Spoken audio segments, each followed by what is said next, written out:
Ингредиенттен дайындап жатырмыз. Қазір күріштен. Арнайы Құндыз апа мен Гүлнисаға ингредиенттер дайын. Етіміз әдем болып пісіп жатыр. Керемет тамақ болайын деп жатыр. Шақырдық Құндыз апа мен Гүлнисаны және Айтолқын мен Аян базаны. Бізбен бірге болыңыздар. Сәбізін салып қойдық. Сәбіз дайын. Енді күрішін саламыз қазір. Мінекей. Пирог пісіріп жатыр. Мына жақта пирог пісіріп жатырмыз. Көршілерге арналған пирог.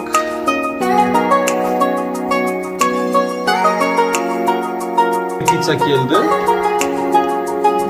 Сен тапсырыс бердің ба? Я здесь телефон записываю. О,